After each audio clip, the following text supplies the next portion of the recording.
Yeah. Oh, yeah. It's definitely time for us to have a conversation about ungrateful daughters.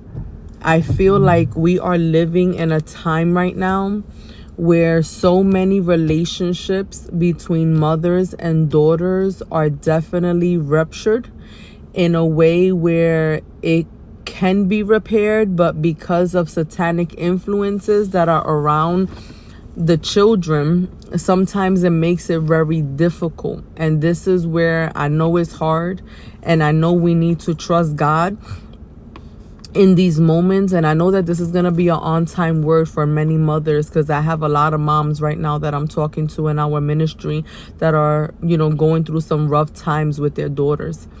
And it is hard because as a mom, when you raise your kids up with the best principles, you raise them up to have the best values so that they can not only respect God, respect their parents, but so that they can learn to respect themselves. And I feel like it is so difficult because they start hanging around with worldly kids, homosexuals, kids who don't serve God. They just start hanging out with kids that are a part of that ungodly generation for this time.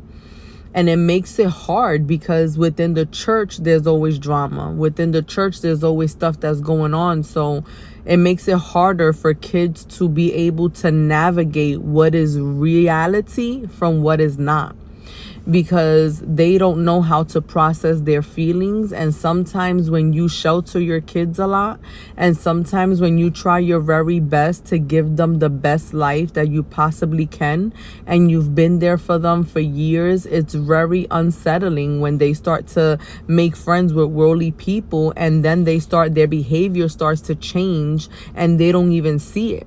So then it's like you raising this child, this daughter, to be a certain way, or son, and then they get around certain people who don't value what you value. So it's like the relationship between you and those people around your children, because y'all don't see eye to eye in the same values, in the same morals, in the same mindset, because y'all not all walking in the same spirit. It causes the children to start looking at you sideways. It causes them to start looking at God like he's not important, or he's not respected, or he's not valued. And they start to put their friendships with these people on a pedestal. They start to respect and value more the people who never did anything for them, the people who know nothing about them, the people who didn't see them grow up. And it's very sad and it's very disheartening, because when they start to hang around, this is why I tell parents all the time, do not give your kids any cell phones, please. When you give your kids cell phones, that's when they start to wild out. And I'm not saying, I know some parents may be like, you can't keep your kids in a box and da-da-da-da. Hello, I'm talking about a certain age. When they're like 15, 16, 17, understandable. But if they not, and they like under 15, they don't need to be having cell phones unless they're at school or it's for something like safety. But if you're homeschooling your kid, they don't need to be having access to the social media, to worldly videos, especially if you're trying to raise them up in the things of God, right? And I know that some parents who are not Christian and are not homeschooling may have a problem with this video. They may be like, well, what is the child supposed to do all day? Hello, take them to play sports. Teach them to play instruments. Teach them to learn different languages. Teach your children to go do something else other than babysit the child that you had. You keep them all day locked up in the house. Of course, you want them to be with their friends and hang out, but they're not making money. They're just gossiping nowadays. They're just talking about other people. They're doing nothing with their time that is productive, that is going to help them grow up. This is why I tell people, when your child is 15, 16 years old, teach them to go get a job. That way, when they actually have a job, they could start saving up. It's not, oh, I'm going to buy me some kicks. or I'm gonna buy me this and that, and I'm gonna do this and that. No, save your money, because they need to save their money, because when they're 18 and they start hanging out with worldly people and there's nothing you can do about it, and you already raised them up in the things of the Lord, when they start disrespecting you in your own house, it's gonna get rough. It could get violent. It's going to be disrespectful. Why? Because as godly parents, we're not going to tolerate disrespect. And sometimes that means that they're going to vent off to other people who are in the same boat as them. So it's like, if they leave, if you kick them out and they out there with their friends, the only friends that they're going to have in common with are the people that are living the rebellious life that they want to live.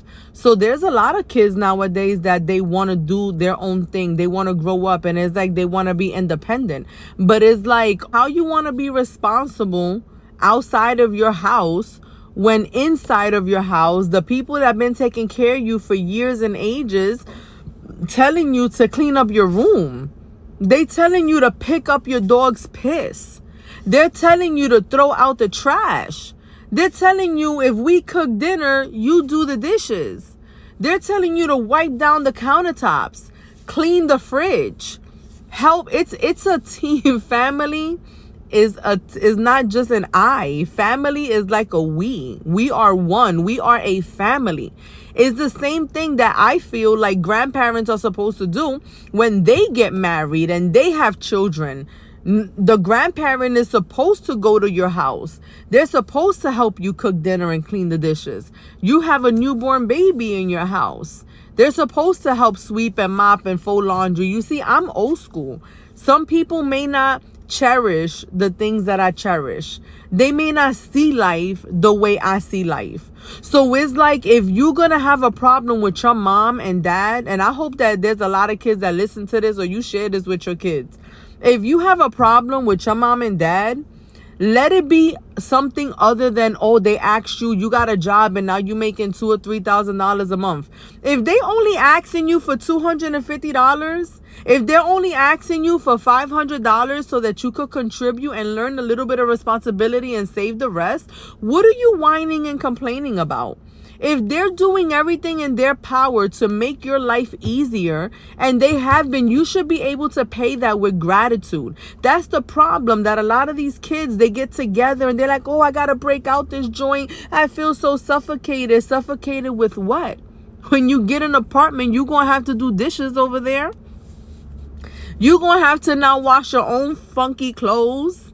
You're going to have to clean your own funky toilets, okay?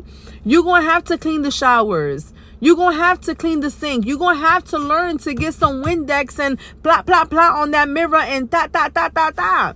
You're going to have to learn to go clean the refrigerator when you jam-packed it with so many to-go plates. You're going to have bugs in the kitchen, maggots, if you don't do dishes and you leave them there just sitting there so you can do them once a week. You know, a lot of kids nowadays, they're not running away from their parents. They're running away from godly responsibilities. They're running away from their identity. And that's what gets me mad, because it's like they start hanging out with worldly kids and then they start looking at you sideways like you the devil. And like you did something wrong just because you're trying to teach them. If you got a puppy, if you got a dog, don't let your dog piss all over the carpets. Like, you gotta pick up your dog's piss. That'll make a mom like me go crazy. Because it's like, don't nobody want to see a sofa in their kid's room that looks and smells like piss with stains everywhere. Especially if you a neat freak like me. We don't play those damn games. Like, we are responsible, kingdom-minded women. And we are trying to raise young women and men that can cook, that can clean, that can take care of themselves. You see, I was telling another woman, a guy yesterday, how crazy it is because they will go and disrespect their parents, go and get into a relationship with a young man who doesn't want to come home and meet your parents.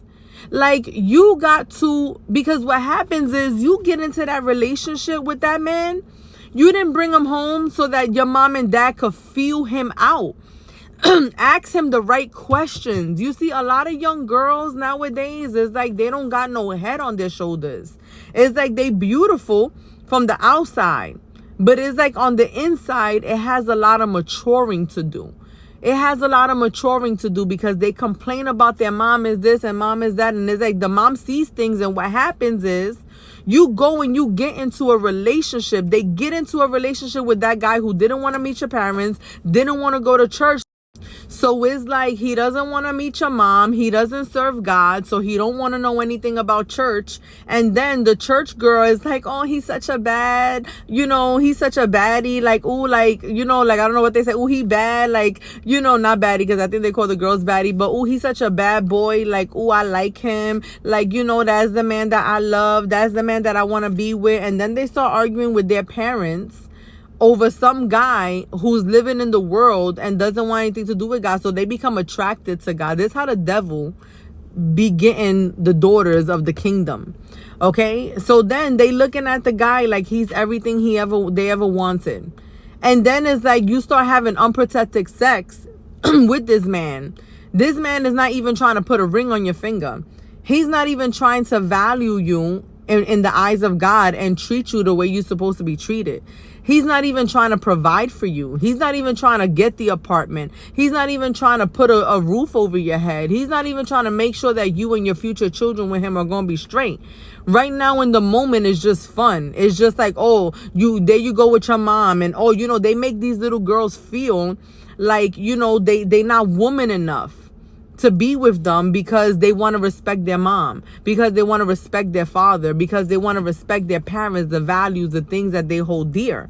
So they get into these relationships and they isolate the mom and dad from knowing any type of information, which is stupid, because if the guy does something to them, right, or he disrespects them, like, who's going to protect you? Like, who's going to save you? Because now they're already thinking like, oh, you know what? I got this on my own. I could do this. I don't need you. I'm a big woman. But yeah, when you have a baby, it's cool. Because you ain't got no baby. You ain't got no stretch marks yet.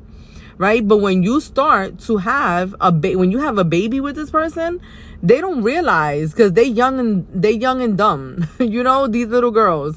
It's like you don't realize the things that we understand and the things that we know and the things that we see and the things that we trying to put y'all onto some game so y'all can understand.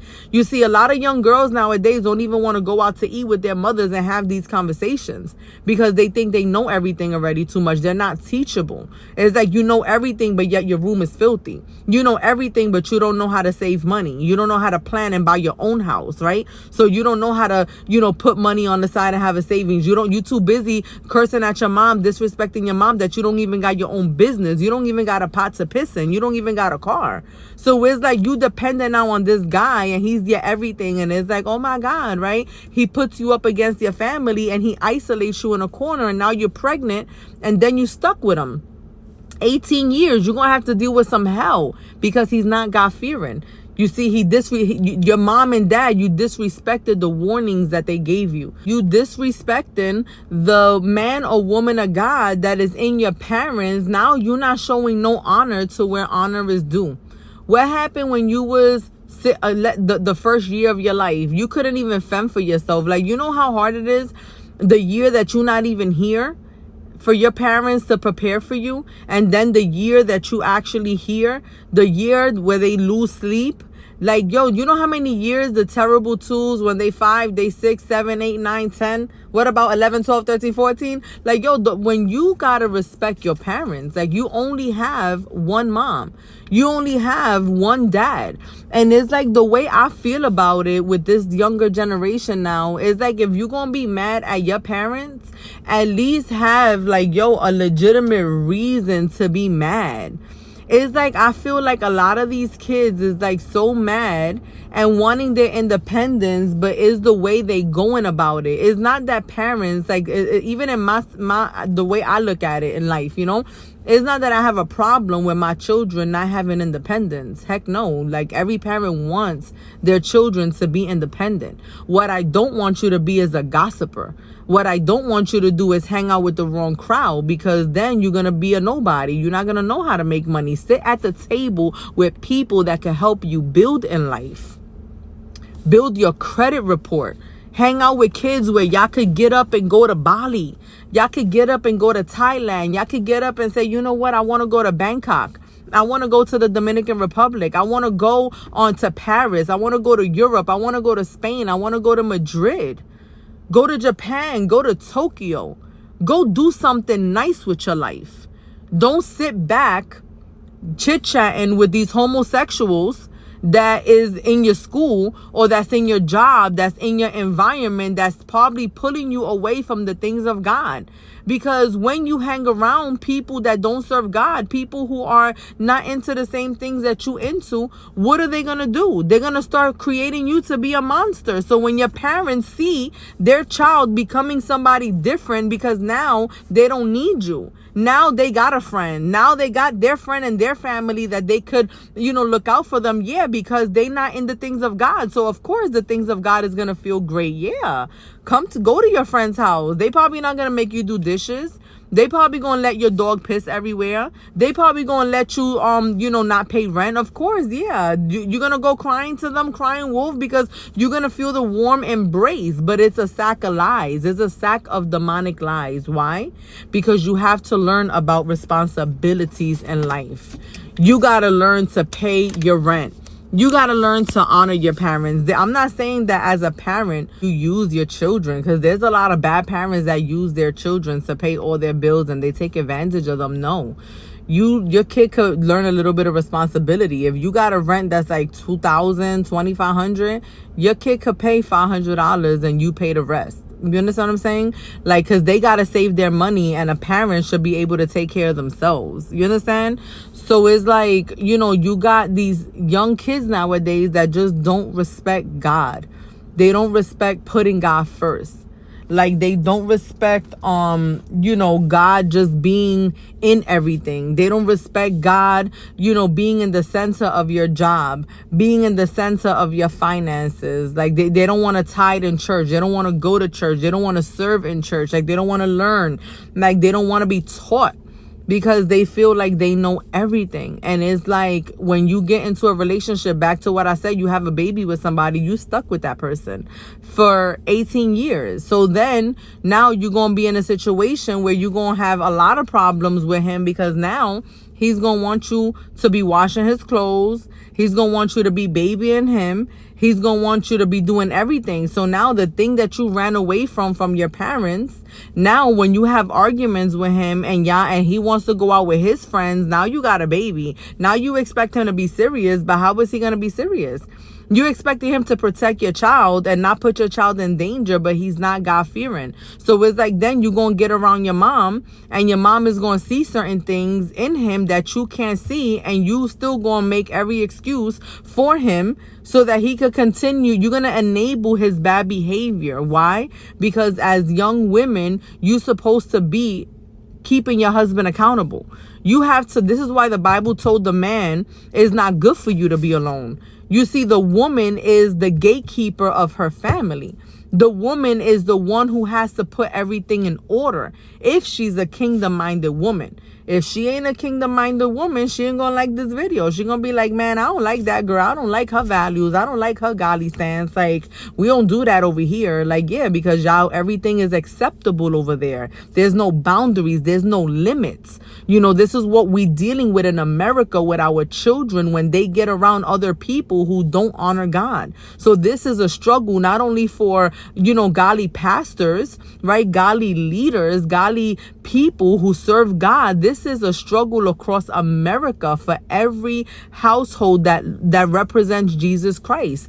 This is the youth. This is the colleges. This is the jobs across America. This is, the Gen Zs. Like, a lot of millennial parents right now are struggling, right, with this very issue.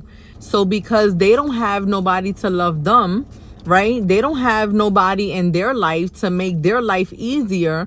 Of course, as ungodly friends, they're going to co-sign with everything that you say, everything that you're feeling, right? Because if they were real friends, real godly influence, they would tell you to piece things up with your parents. They would tell you to do things right by your parents. So because you got itchy ears, like we're living in the end times where the Bible says the kids are going to be unruly, they're going to have itchy ears. is difficult because we need more parents to pray together. This is what we're supposed to be doing in the church. You see, we're supposed to be praying for this younger generation. We're supposed to be praying for these kids. Why? Because now you raise them to have a godly influence. You raise them to be in the things of God. You raise them with a gold, and silver spoon in their mouth. Everything handed to them, right? So it's like now, yeah, you want them to grow up. You want them to do their own thing, but you want them to have the essence that you raised them with. You want them to have those morals, those values, and not, listen to this, we do not want our children to be best friends with people who they have nothing in common. Let me explain myself. So if you a child that you was raised in the suburbs, you ain't got no struggles, you don't gotta be friends with somebody else who has nothing but struggles in their life, and now you identifying yourself with them. They have no struggles, and you're like, I got all these problems, right? And it's like these kids nowadays is like, yo, you ain't got no damn problems. You're just trying to fit in the world, and it's not going to work. You're just trying to fit in with people that are not a good fit for you, and they're not helping you in your godly walk. They're not helping you in your godly stance. They're not helping you where God wants to take you. And it's frustrating because a lot of these young kids nowadays, they're trying to find their identity. They're trying to find, their circle. They're trying to find their tribe, but they're doing it in the wrong way. You go into somebody else's house to go live on their sofa, to go sleep on the floor, when it's like, I just preached this, the prodigal son. He had everything, threw away all his inheritance, then had to have a realization in a moment and come back home. But at the end of the day, it's like, if you got to find people that have things in common with you. If you a homeschooler, if you serving God, surround yourself with positive people. If you have a good upbringing, you went to public school, your parents gave you the best that they could with what they had, respect them. Grow up and be around people that are going to get you out of your environment, get you out of your circumstance, people that are going to better you. If you hanging around people and they not bettering you, and all they could do for you is gossip, and that's all they could do is provide gossip, and let's talk about this person, let's talk about that person. You feel like, wow, I'm having fun in my life because this person is a fun vibe. This person, we got chemistry. Screw chemistry, screw vibes. Like, that's not gonna help you in life. That's not gonna help better your credit score. That's not gonna help you start a business. That's not going to help you do the things that are very important, for you to do in life. Like, life is real. That's why I say a lot of these kids nowadays, they don't live in reality. They're looking for somebody to baby them, and they're 17. They're 18. They're 19. They're 20. Like, your days of being babied, were when you were younger. Yeah, you're going to be you baby your kids like forever. Don't misinterpret what I'm saying.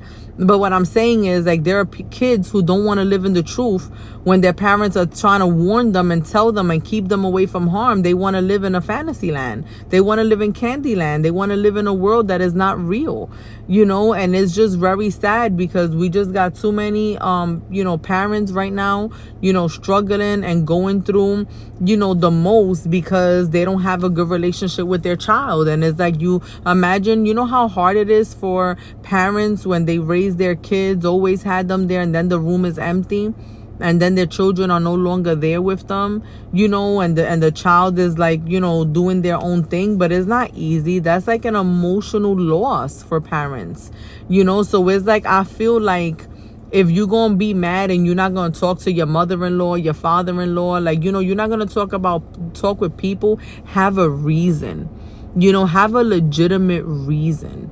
I know even for me, there are certain people, even with my mom, that me and her didn't talk for 20 years. Like, I had a legitimate reason. I was sexually abused by the men in my family. Like, I had a story. Like, I had abuse going on. Like, I had some, we had some bad relationship because she would party and go out and stuff like that. And it took 20 years, for us to rekindle our relationship.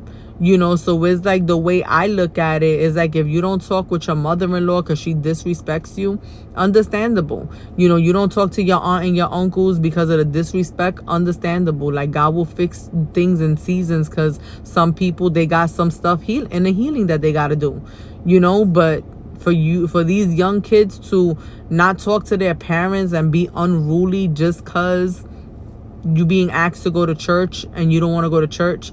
You listening to worldly music and they asking you not to listen to that music. They're asking you to take out the trash. They're asking you to help out and contribute very little financially and to just be a blessing. Like, that's where I have a problem, because that's not how God raised us. That's not how God wants things to be. That's not how things operate in the kingdom of God. You do things right, you respect your parents. You do things right, you respect yourself. You do things right, you respect God. Because God, let me tell y'all young folks, God don't bless no mess. So if you listening to this video and you got your parents, you don't know how long you're going to have your parents for. Respect your parents. I'm the type of person, like I said, I ain't speak to my mom for years, but there was reasons, but God, he allowed, before she passed away, my mom that raised me, he allowed us to piece things up. And I'm thankful for the 2 years, right, that he gave me with her. It wasn't easy, but it would have been harder had she passed away and we were not in good standing. It would have been harder to deal with. It would have been harder to cope. But I am very thankful that I'm the last person that she spoke to on the phone. I'm very thankful that in her funeral, I was the last person to walk away from her casket and say goodbye. A lot of people, a lot of these young kids, they just don't get life. They just don't understand. Like, even me, like I said, relationships with my in-laws. I would have loved for us to, all these 20 years, to have a great relationship. But you cannot change how other people feel about you. You cannot change when people trying to, paint you a certain way, and it's like, yo, that's not my life. Like, you painting me as this person, you painting me as this, and it's like, yo, I'm not gonna associate myself with my in-laws or anybody, or put myself in places and spaces where I'm not respected. So if I don't talk to somebody, I feel like I got a reason. If I don't get along great with certain people, it's because I got a reason. But these young kids nowadays, they don't have no reason. They don't have no reason to be angry. They don't have no reason to be mad. Like, what you mad at your parents for? What are you mad at? What are you so upset about? Like, that's what I don't get. It's just all these kids right now is just going crazy because all their parents want to do is love on them and have a good relationship with them. And that's why I say we got to pray. We got to pray for this generation. If you got kids ages 13 to 30, you should be in a weekly prayer group, okay, with mighty women of God praying for your children and grandchildren and all that stuff, because the times we living in, I'm telling y'all, man, it ain't easy.